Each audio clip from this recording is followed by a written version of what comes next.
Yuk Yuk, everybody! You can't see her vagina, but she has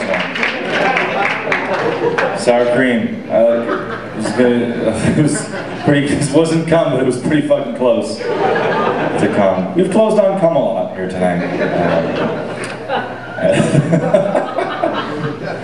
Your next guest is a very, very funny man. Please welcome him to the stage. His name is Wolfe, everybody.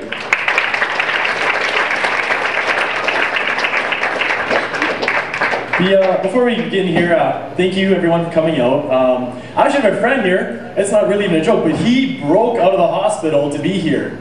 So give it up for Chris here in the front row. Yeah, he broke his ID actually. He's bleeding and everything. It's not good. Actually, how are you doing? You okay? Okay, good. Yeah, so it's the new year, and if you guys remember, like a couple years ago, we had we had the year of the cow, right? And we had mad cow disease. A few years after that, we had the year of the chicken. We had avian flu. Last year was the year of the pig, and we had swine flu. Okay? We all know the Mayan calendar says the world's going to end in 2012. It's also the year of the dragon. It's also the same year that the last Twilight movie comes out. Do the math. The newest Twilight movie just came out. I haven't seen it, I'm not gonna lie. There's probably a few people that have. But for those of you who haven't seen it, the main character, the girl, her name is Bella. She's in love with a vampire and a werewolf, okay? She has to decide between necrophilia and bestiality. The main guy, his name is Edward. He's a vampire. I swear to God, the Count from Sesame Street makes a better vampire than this guy does. He's 108 years old, and he's a virgin. Obviously, the guy's got some issues, right? But I've got a theory about Edward that I want to share with you guys. Okay, and that theory is that he's actually not a vampire. It's pretty straightforward. When you look at him, okay, he doesn't bite people. He looks like he resides in the forest, and when he goes in the daylight, he sparkles. Okay, let's be honest here. He's not a vampire. He's a goddamn fairy.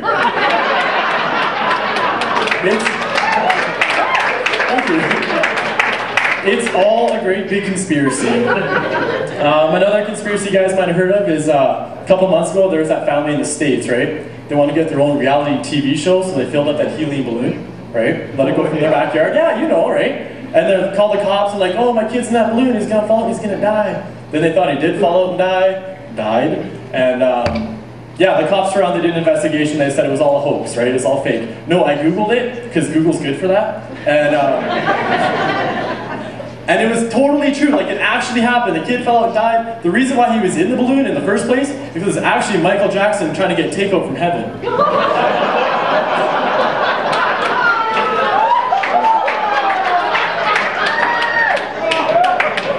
Another conspiracy, it's not so much a conspiracy, but you guys might have heard about it, is the Grey Cup. I know it's kind of past due, but Saskatchewan lost by 1 point because they had one too many men on the field. It's the elusive 13th man. It's kind of like the Sasquatch.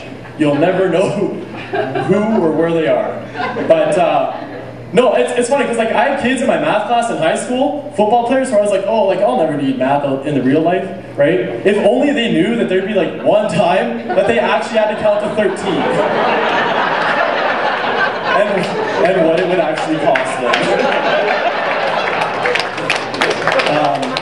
Yeah, no, I saw that actually. I watched it on the late night news. I saw that. And of course, late night TV, right? What else is going to come on? Infomercials, right? And my favorite one ever, and I have one too, is for the Snuggie. Okay? Right, yeah. And yeah, so I mean, like the Snuggie, you put them on, you can move your arms, and you're so warm, right? Whatever, you're cozy. But if snuggling in your Snuggie's not your thing, then I mean, you look like you're a Jedi Knight. If that's not exactly your thing, then you look like you belong in Ravenclaw. And they even make a leopard print one for the ladies out there who are feeling extra sexy. But I'm not gonna lie, like I've always been a fan of the Snuggie. When I first saw the infomercials, and I thought like these things are like stupid, right? So I went to change the channel, but I couldn't because my arms are trapped within the confines of the blanket that I have on. Touche, Snuggie. week I got a little hungry watching the news again, right? Went to go make some toast, and got the margarine out of the container, or out of the fridge, and I was reading the container, and it said things like, no salt, or lowers cholesterol, and reduce trans fats. And I thought to myself, like, is there anything that this margarine can't do? When I opened it, there was apple pie inside. It's my magical margarine container. Except nothing reappears. It's just this weird tasting black mold stuff. I can't get past it. No.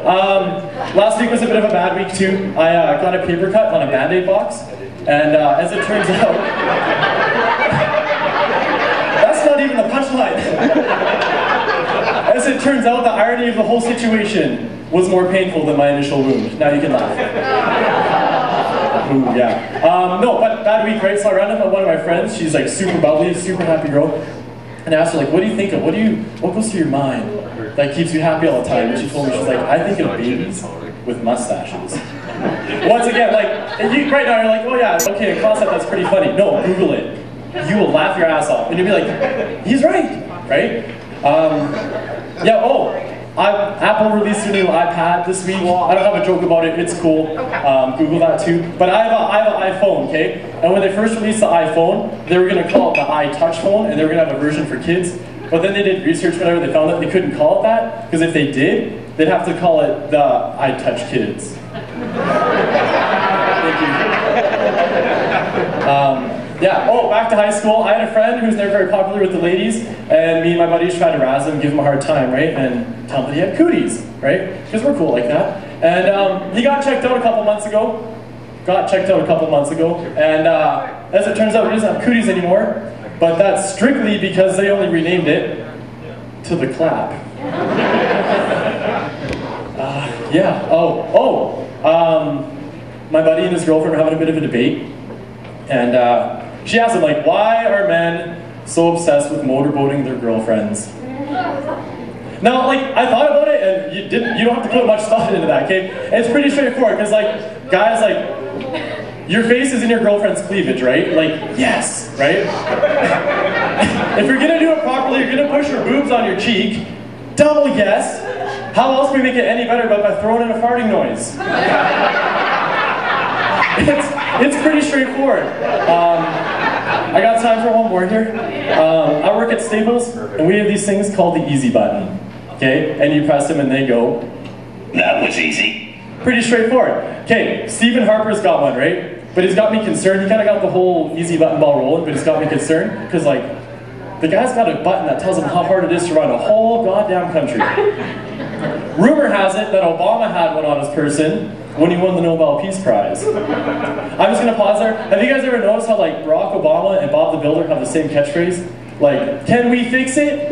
Yes, we can. But obviously I've got an easy button. I don't get to use it often, but it's definitely got 2 times when I can use it. One is when I tell this joke. The other is when I bring a girl home from the bar. Like, I don't have to go into detail about it, right? But, like, you finish up and do your thing, right? And just roll over and just give it a smack. That was easy. Thank you guys. My name's Curtis. You've been awesome.